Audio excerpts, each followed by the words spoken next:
What's going on, everybody? My name is Tamar Turner, and I'm the host of the Down to Business podcast, where the mission is to really provide exposure to businesses, entrepreneurs, and artists all around the world in their respective crafts. And we do so through audio and visual interviews where we come on and we talk about all things from getting into the business to most memorable moments to even some advice that you may give for other business owners and entrepreneurs out there. So if this sounds like something that you would be interested in, we'd love to have you on for an interview. Please be sure to reach out via any social media platform and we'll definitely get back to you. But until then, enjoy this episode.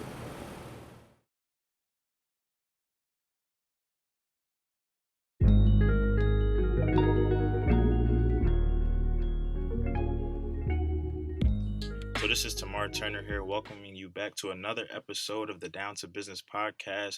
As always, I do hope everyone is doing well out there, just continuing to stay safe, continuing just to make things happen despite this pandemic, despite everything going on. I'm hoping that we're getting registered to vote and that we are voting and spreading the word to everybody else because it's definitely important. So nonetheless, the show must go on, the business must continue. And so I'm sitting down today with a friend of mine. We actually went to middle school together, and then we kind of just like after that we kind of just went on different high schools, and I went to a different college and everything like that, and we really just did our own things. But it actually hit me differently when she came across my social media one day, my Twitter specifically, just because one of my North Carolina followers actually retweeted her onto my timeline, and I was really just surprised. For one, I didn't know it was her at first, but then and just seeing the name, seeing the face, I was like, I went to middle school with her. But it was just funny that I was able to find out from her again or get back in contact with her through one of my North Carolina followers who I just would have never expected. One of her tweets went viral, and it just so happened to be with the business that she currently owns and just the products and a couple of reviews and the services that she got. So naturally, I did find her on Instagram, and then more recently I reached out to her, wanted to bring her on, wanted to talk about a couple of her businesses and just the success that she's had and everything like that. So Brianna, how you doing today? I'm doing good. I'm hanging in there. You gotta take it day by day, like you said, with the pandemic and everything going on. You just gotta take it one step at a time. But I'm good though. Absolutely, absolutely. I'm definitely glad to hear it, and I'm definitely glad still through everything you're still making it happen, still finding a way. So today we are here to talk about BTaylor Beauty Company. So can you just tell us a little bit about what your company entails, kind of how you got started and how business has been for you thus far? Yeah, so I originally started off as a makeup artist. I was a freelance makeup artist. I started back in 2015 when I was living in Philadelphia, obviously. We're both from Philadelphia. So I was freelancing there first, kind of like built my clientele up. And then I started to sell lashes at one point. I had a lash line called Tailor Made Lashes.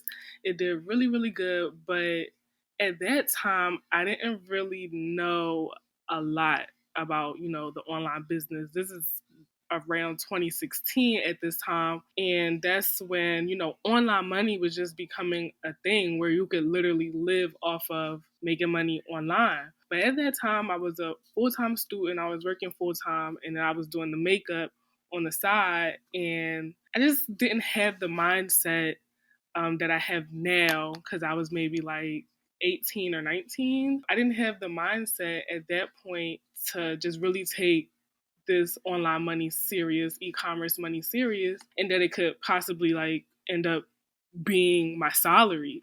So that kind of dissolved after about a year or something. And then I was really focusing on school. Like the household I was raised in, school was number one. So I had to focus on school mostly, and it got overwhelming basically. So that dissolved. I continued doing makeup, and then I moved from Philadelphia to Florida, and that's when I decided to rebrand because people had lashes from 2016 and it's now like 2018. That's when I made the move to Florida, and people were like, I still have lashes from my 2016. Can you bring them back? They're my favorite. I don't want to get rid of them. And I'm like, maybe I had something going. So I rebranded, and that's where BTaylor Beauty came from. So if you haven't caught on yet, I sell cosmetics. So anything from lip gloss, lashes, brush cleansers, anything under the sun. So yeah, I'm expanding and hopefully I become like a household name in maybe like a year or two. You never know. So that's what I'm working on right now. just in thinking about that, yeah, your life can really change in 24 hours, in a week, in a month. So yeah, a year or two. The fact that, like I said, some of your how I actually got back in contact was just seeing you on Twitter, just going viral, just about the reviews, about the products, about the services, about the content that you put out. So it's been pretty good thus far. So like you said, definitely speaking into existence, definitely manifesting it. So something that I want to touch on, just going back a little bit, you said that you originally started in 2015 with just strictly lashes. So when you kind of got yourself going with the lashes and everything like that, would you say that, what was it like back then, like selling lashes? Was it a lot of, was it heavily populated, meaning did you know a lot of other people that were selling lashes? Were you kind of one of the only people coming into the business? How was that just getting started? So I think I really had an advantage back then, and I always beat myself up saying that if I never, strayed away from that, I could really be bigger than what I am now.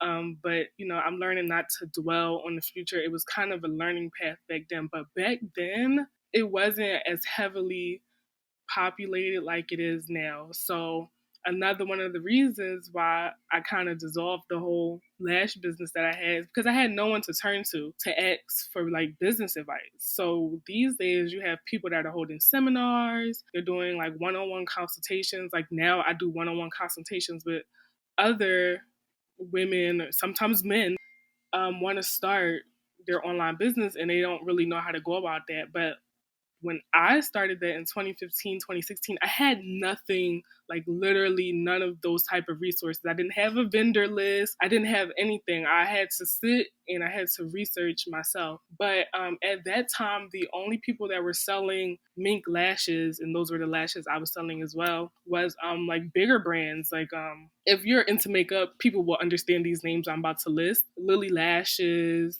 Huda Beauty Lashes, and these were companies that were in Sephora or Ulta, and the lashes were like $25 a lash. Like right now, if you mention a $25 lash, people are gonna look at you crazy. But at that time, I could sell a lash for $20 and still be beating my larger competitors. So that's why I started to get overwhelmed because I was, selling lashes for $5 less than the bigger brands that everyone was obsessing over at the time. But, I got overwhelmed with the volume and everything, being a full time student, working full time.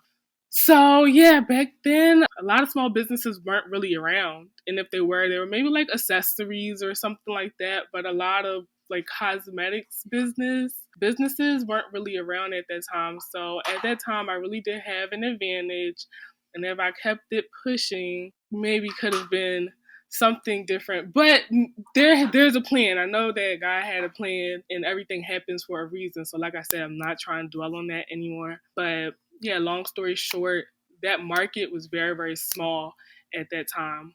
You just had the big dogs, and then maybe you had a few other lash brands. Like there were a few others, but because I think I was maybe like younger and African American, I drew in a different crowd, and I don't think anyone like in our city had that type of thing going on. No one had that niche at that time in our area, so I think that was my advantage. And then of course, social media comes into play as well. So yeah, opposed to now, it was very, very, very small. Yeah, and I'll even say that I think you touched on a great point just about social media, just about, and God too, just about how sometimes you don't know what He has for you, how it may work, when it may work, whatever. But, and also too, just the power of social media, just how that's for me now. Like, I don't really watch the news as much, I'll be the first to admit. But when I wake up every day, I feel like I'm just caught up on everything. Like what happened last night, what happened in the morning, what's happening now. And I feel like social media does a I won't say great job because it can be a little biased sometimes too, because a lot of things out there do go unseen or reported on. But social media can do a great thing for business, can do a great thing for exposure, a simple retweet, something that always interests me. And we talked about it on another episode when I brought on one of my friends, Monet. just about insights and just about activity, just about how something you can do on Twitter is view your tweet activity. You can see like how many people came across your account, how many people clicked it, how many people went to your profile, liked it, retweeted. I think that that's really cool. Sometimes even getting into the times of the day and what profiles they reach, what states, what cities, even what countries. So I definitely think that that's a good thing too. And even also thinking about how in 2015 I wasn't in Philadelphia directly, I was down in college in North Carolina, but just in thinking about still the contact that I had in Philly, still the friends that I had, I definitely will agree with you and say that it wasn't really too many lash brands out there. Where as opposed to now, it seems like everybody's kind of just doing their own thing, whether it be Philadelphia, whether it be North Carolina, New York, Florida, whatever. So now speaking about Florida, in your move and in your relocation, what was it like really trying to get your business going, like you said, going through that rebranding process, but you still know what product and service you want to provide. But at this point you're in a new area, so new clientele. What was that like kind of just getting started for you? It was horrible. It was so bad. I kind of even went through some like depressive states. I was even just talking to my mom the other day, I was telling her, some people don't know the things that I went through when I moved, because moving from a city you spent at that time, I was what? I moved 2 years ago, so I was 22, maybe turning 23. Yeah, so I was, yeah, 22. So living in the city for 22 years and then moving and like knowing that this is your final move, that you're probably never going to come back to the city, is really scary. It's scary just as a regular human being, and it's scary when you're a freelancer, like someone that works for yourself, because you have to build a whole new clientele. So that's when, I came up like with the idea to rebrand, because I'm like, it's kind of hard for me to build my clientele. Florida is so big. Florida is like huge. It's bigger than where we're coming from in Philly. And there's so many service providers. So I would say that it really discouraged me. And that's when I was like, this is why I shouldn't just have one lane. So I'm going to rebrand my stuff, and I'm going to bring it back.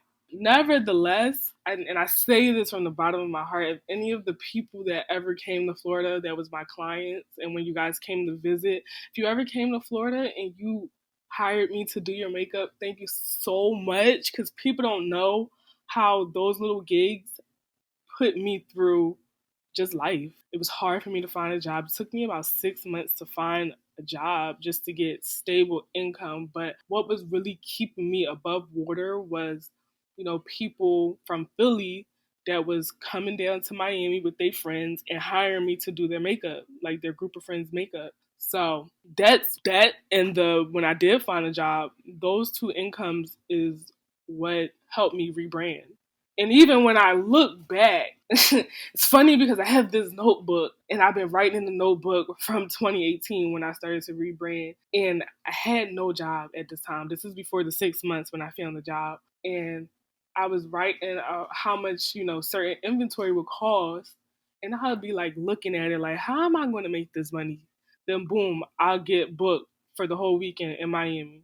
And it just was just so, it's just like, God, it was just so crazy, because I would just be looking like, I don't know how I'm going to get this money to buy this inventory. Then I'll get a job. Then the next weekend I'll get another job. And it wasn't for those people that, I did their makeup back home and I gave them great customer service and they liked the service that I gave them, I probably wouldn't be able to rebrand, obviously, until I got a good paying job. It's scary moving to a whole new city, just period. So even with the makeup, I don't really do makeup down here. I was working with my cousin. She has a salon in West Palm Beach, and I connected with her, and she does hair. So, when she had bridal parties and stuff, she would hire me and we would do, the bridal parties together. But that's every, once in a while. People don't get married every day. Maybe they do. But, you know what I mean? People are not booking for bridal parties every day. So that was maybe like a few times every month and things like that. But I never came to Florida and continued doing makeup. I knew I had to change my lane because people don't know me down here. So they're not going to say, oh, go to the girl BTaylor Beauty. It's just not going to happen like that. And I had no friends to, possibly just like, oh, my girlfriend down the street, let me do her makeup, and then have her posted on her Instagram or something and say like, oh, it's a new makeup artist in the Fort Lauderdale area. Like, I had none of that. So that's how I knew it was time to bring back my line and open up new streams of income. So that goes into a whole nother topic of new streams of income and why you need it. Because you never know what in life is going to happen. You could break your arm, and whatever you're a service provider and you do hair and your arm is, broken. So what else are you going to fall back on? So yeah, that's my little spiel about, working for yourself and streams of income and moving to different cities. You just gotta be prepared. And I wasn't prepared at the time, but the move was something that had to happen. Like I had no other choice. So I found a way. But if I was to move again, I would definitely be ready, like 100%. And for everybody listening out there, that just goes into the just a small glimpse or small spiel, like she said, just the life of a business owner, and especially when you're switching locations, how it may not be always easy to build that same rapport, get that same customer fan base, especially in a not just any state in Florida, like she said, which is huge. There's so many different cities, there's so many different just things, just places, and there's already so many people established. So you're already entering a market where you may not necessarily know all the information, know who's out here, know who's where, who does what. So even better too, something that kind of stood out to me where how you were talking about your friends just in traveling down, booking you, tagging you, that goes a long way. And especially that's a testament to you too, just about the work, because I mean, it's Miami is just like, obviously for me, just from Philly, I know how we look at Miami, and I know that how we look at that as like a getaway, a place to be, and different things like that. So when you're coming down there, especially from a woman perspective, the women want to go all out. They want to look good. They want to make sure that they go to the best of the best. So the fact that they were still just going to you, just not only knowing, hey, that's my girl, she's going to do her thing, but she's going to do her thing. I'm going to look great down there. I'm going to feel good. I'm going to really make it happen. I'm going to show Miami what it's all about. And at the same time, still supporting my friend's business. So that's great. And it even made me think about something again that you said at the end, how if you were to move or if you were to change locations, you're ready now. So it tells you that how you can learn, how you can make mistakes, how you can write things down, how you can rebrand, whatever the case may be, but nonetheless still be able to move forward from it, be able to have some progress from it. So I definitely do like to hear that. And like you said, your life is going to change soon. It's only a matter of time. So now getting over to the product side of things, something that I that just stands out to me a lot. Like I said, a lot of the how I actually came across the page was through the some of the products, some of the reviews, just some of the videos and the content that you posted, and how some people were commenting saying, "Hey, just place the order. I need that," or "Where can I grab that?" Whatever the case may be. So, but one of the products that actually stood out to me more recently was this edible lip scrub that you had. I've been seeing a lot of women talk about it. I've been seeing them leave reviews about it. Can you explain to me one how that works, like how you can make that be able to happen? Because I mean, like, yes, I've had like chapstick, or we've had different things that have flavors to it, but never enough to be edible to eat it. But from what I've been reading from some of these reviews, some of these girls are actually just like eating this a little bit, not taking it out the case and just eating it. But when it's on their lips, they say they find themselves kind of tasting a little bit. So what was that? Well, it's kind of like a two-part question. What was it like kind of making that experiment, and then when you kind of put it out, how did you feel just getting such these great reviews from it? People that kind of just want more and more of it, more flavors. And I saw even some people kind of wanted to start selling it on their own too.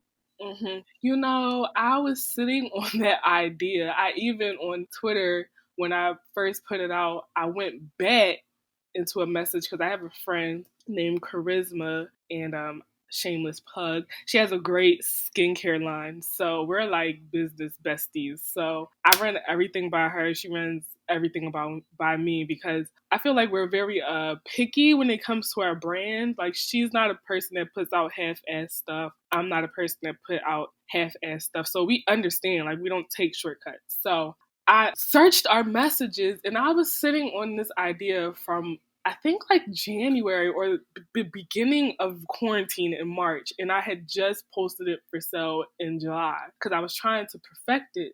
And so basically, you make it with all ingredients that you could maybe find in your kitchen. Sugar, of course. I use a vegan colorant. It's a mica powder, but it's vegan, so that's what gives it the bright colors. And then I use a flavoring oil that's also gluten free and vegan. I use aloe vera. So those are all edible. And that's why I named it edible lip scrub because you could literally eat it. The flavoring oil that I use, bakers use it. So if you ever taste like I guess, I don't know, go to like a bakery and they have some type of exotic cake, they're most likely using these type of oils. So it's very fragrant and it tastes good. So that mixed with the sugar just makes it edible. Obviously, aloe vera is very much edible if you're into the health world. Yeah, so I was sitting on it for a long time. I made maybe like about 2 batches, and then I let my mom try it. And this is during quarantine, so everyone's in the house looking rough. And I'm not gonna lie, during quarantine, I was kind of neglecting like my skincare. I was neglecting everything. Okay, I know we all went through it, so don't even try to sit here and laugh at me. But my lips was dry. Both of our lips was dry. So when I made the final batch, I'm like, Mom, try this. So we both tried it. We scrubbed it on our lips, and our lips came out like really polished and nice. And I was like, what do you think about the taste? She's like, it tastes good. So I'm like, okay, cool. So I had them all mixed up and everything, and I just never packaged them up into the jars. So I finally packaged them up in the jars. I take some pictures, and I'm like, I'm gonna post this. I posted, and the whole inspiration of the lip scrub was because I was homesick. I was homesick, and it was reminding me of water ice. So, we eat water ice in Philly. And, when I made the colors, I'm like, yeah, this definitely looks like water ice because the first one I made was a mango scrub and it looks just like the mango water ice. I'll go to the corner store and get it. So I'm like, yeah, this is inspired by water ice. So I dropped the pictures on Twitter with a reference picture of a water ice because everybody doesn't know what water ice is.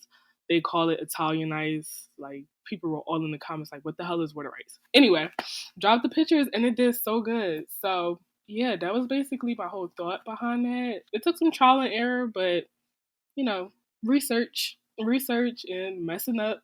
Like always, you have to mess up sometimes. But yeah, the girls love it, and I love it too. I lick it off. Like, you can either wipe it off with like a rag or something or whatever, something damp, or you can just lick it off. I usually just lick it off, so it tastes good and it's good. Like, it's not going to hurt you. So yeah. Can't say I blame you or the ladies one bit for doing that. Like I said, just even scrolling through your page and just seeing how vibrant it was, how bright it was, I clicked it just because it kind of drew my attention. And then seeing what it was, I said, wow. And then going to look at the comments, and I saw you posting some of the testimonials and the comments and the reviews. I said, oh wow, she found a thing here. But like you said, it took trial and error. It took messing up. It took having to try it with you and your mom, having to dry lips, whatever the case may be, just making it happen. And still something good came out of the quarantine. And I will agree with you when you say the whole water ice thing. When I first came down to North Carolina and I first said that ever, they looked at me like I was crazy. They had no idea what I was talking about. So Yeah, I do agree Italian with you ice on is that. what And they big shout call out it. to yeah, they call it all different. I forgot what they called it, something else too. And I was just like, no, I don't think we'll ever, because they have a place called Pelicans down there. So it's like they do like the snow cones and the shaved ice. That's what they were calling it, shaved ice with just like flavor into it. I said, nah, it's a big difference for sure. So, and that made me even think of big shout out to Fred's water ice that they just put uptown. I was able to stop by there a couple of times before I actually moved down to Florida myself too. So now I was just looking, obviously scrolling through your page, just seeing that you have sponges, you have mirrors coming, you have even some products for men that'll be out by the time this interview gets out there, and even just your palettes that you have, just the colors, just even masks I see. So, what is it like constantly having to evolve? Where does the inspiration come to want to put new products out there, to want to provide new services for people? And where do you kind of get your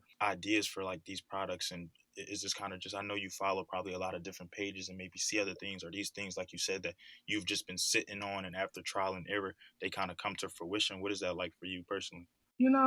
It's a lot sometimes. And like right now, I know I'm working on something that's very last minute that I'm trying to put out for my birthday. And when I say this, like, sometimes I don't think I could top myself, but this, I'm not going to be able to top this, at least not anytime soon. But I just think about how, like I said earlier, I want to become a household name. Like, there's a lot of black cosmetic brands that are becoming a household name. Like, you have Lip Bar that's now in Target, and that brand just started out as literally lip products for women of color. Now they have foundation and they have bronzers and stuff. So I just think about how eventually I want some type of retailer to come to me and offer me a contract to be in their store. So I have to be diverse in what I offer. I try to offer things for people on an intermediate level of makeup, people that's really basic and beginner level makeup, people that don't wear makeup. That's what the lip scrub was another thing that I wanted to come out with because, a lot of people say, "Oh, I don't wear makeup." So, I really want to buy from you. I really want to support you, but I don't wear makeup. So, the lip scrub was one of those things where I wanted to offer for people that don't wear makeup. I just want to offer something for everybody. Then you have the men that follow me and they're like, "Well, when are you going to come out for products for men?" And I'm like, "Well, what can I do for men?" So I did the beard kit, and I'm working on, another men's product. And because I'm not a man, I have to get, insight from other people. Like even with the beard kit, I've been sitting believe it or not, I've been sitting on these beard kits since a little after Father's Day because I wanted to launch them for Father's Day originally because I thought that would be so cool. Father's Day, if your dad has a beard or your boyfriend has a beard, just get him a kit. Easy idea for a gift. But because of Corona and everything, shipping was really delayed. So I got it like end of June. And then because of Corona again, it was really hard for me to plan a photo shoot and everything because I'm not a man, so I can't sit down and talk about these beard products because my fat like my reviews on it or it's telling you it smells good and it's infused with this oil and that oil and it does this, that, and the third. It's not going to really stand with the man because they're like, well, what do you know? So since the end of June, I've been sitting on these products and I've been having different men test them, and it just really comes with I want to give examples. I want to show that it gives results and things like that. So my whole inspiration really comes from just trying to provide for everyone. And I know I'm not going to make everyone happy at the end of the day, but majority, right? So, like I said, from beginner makeup to intermediate, men, women, they, thems, non binary,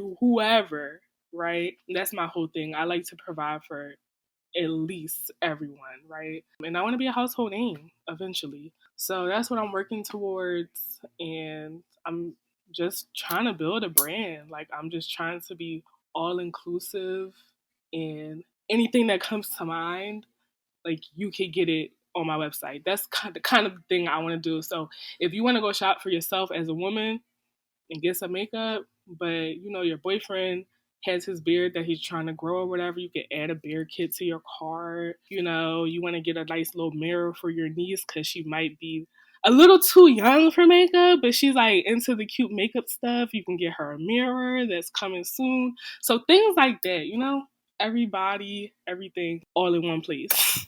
I think that's smart thinking. That's forward thinking. That's just also too wanting to, like you said, just serve everybody, not wanting to. I mean, with some businesses, yeah, like you have to stick to a set clientele. It's just designed for that person. But I think you kind of took that connotation, you kind of took that idea, and you, like you said, you ran with it a little bit. Like you said, after a while, you realized that not everybody's wearing makeup.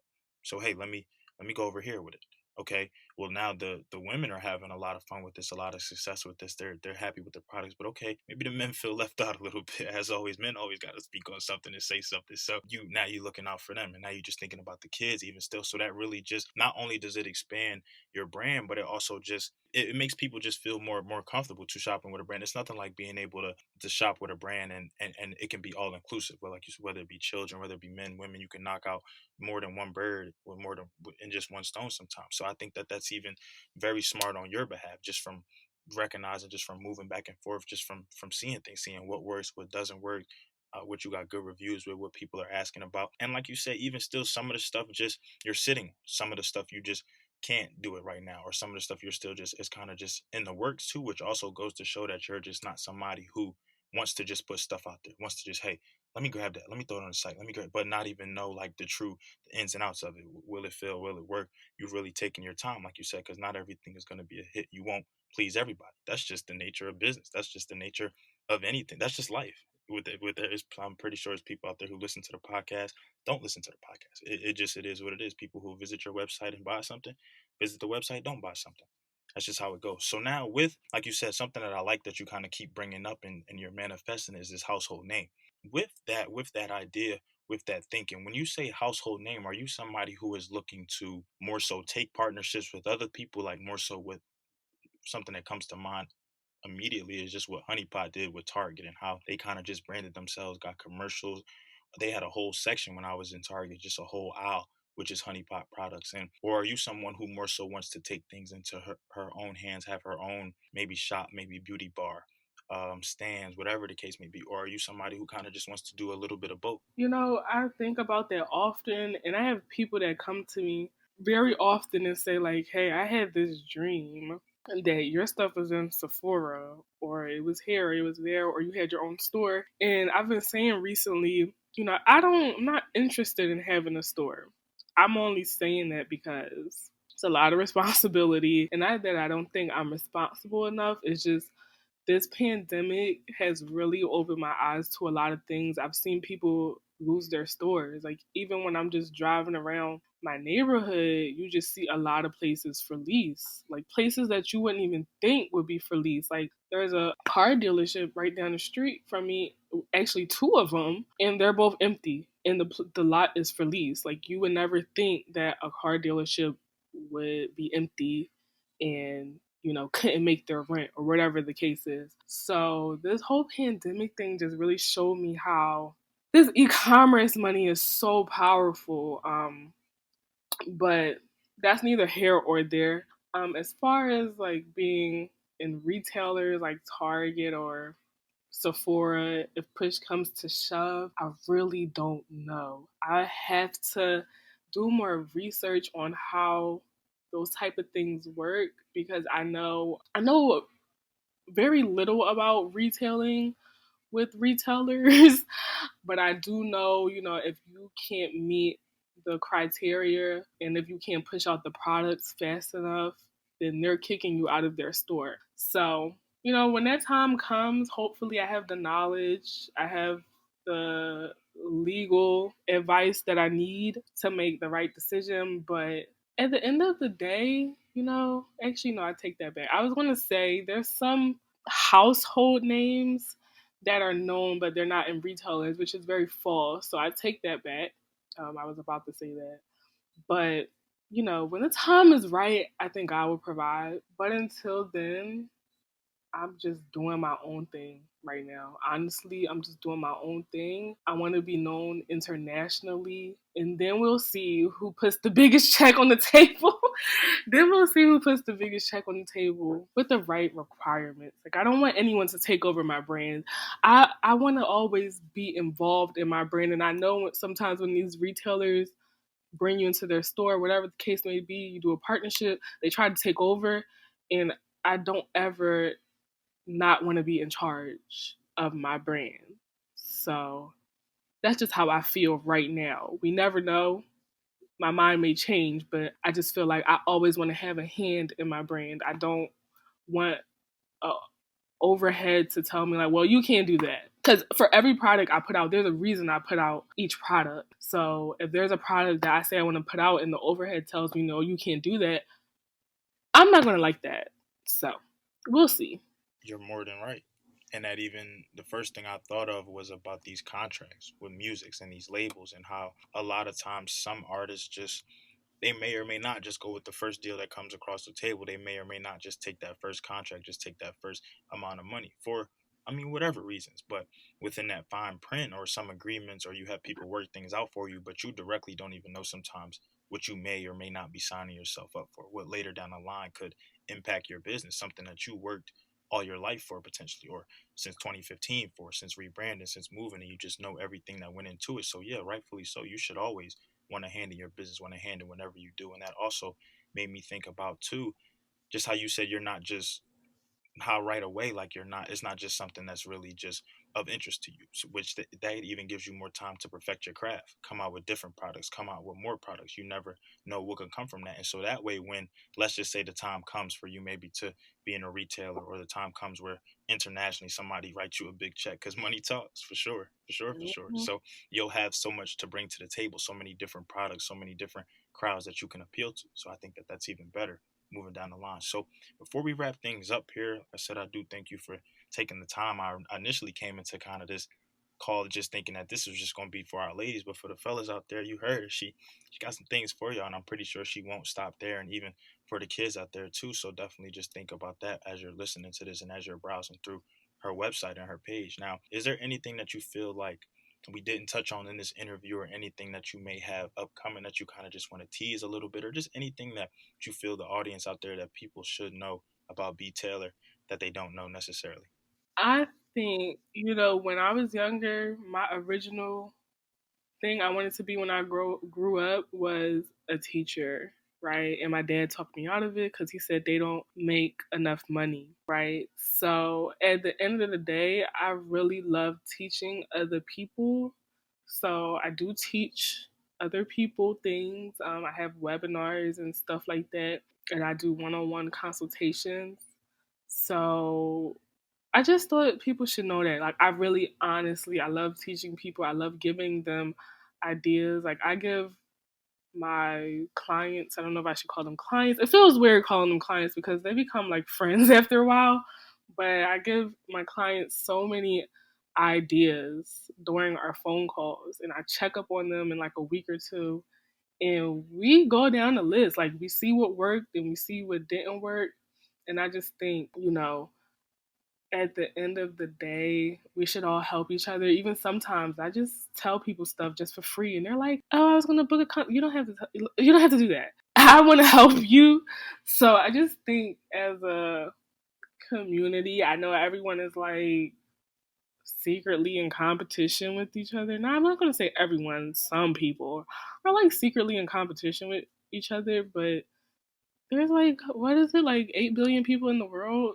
You don't have to be in competition with each other. It's so much money out there. Like, so many girls that I know that I help sell the same products as me, and I don't feel threatened at all. Like, we all have our own audience. So if you can help somebody, just help somebody. I'm just saying that for, anybody out there that may see someone struggling or may see someone discouraged about something. Like, even earlier this week, I saw a young lady discouraged about the launch of her brand. I guess it didn't do too well. And I just gave her, some pointers. If you see someone, sad or upset about something regarding business, just offer a shoulder or offer an ear for them to just, let them tell you what's wrong, because entrepreneurship is not easy. Like, we all go through them days where you just don't even want to be bothered. I definitely do. Like, today was kind of one of those days, and I was like, okay, you have to pull yourself together. You have this phone call at 2 o'clock, and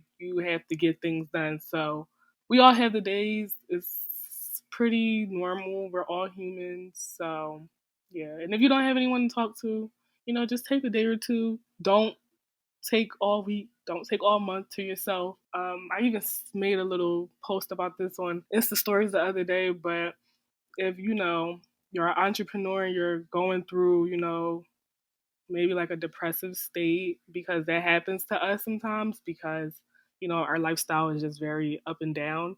It's not consistent. Take a day or two for yourself. Don't take a month. Don't take 2 months. But if it's that serious, get help.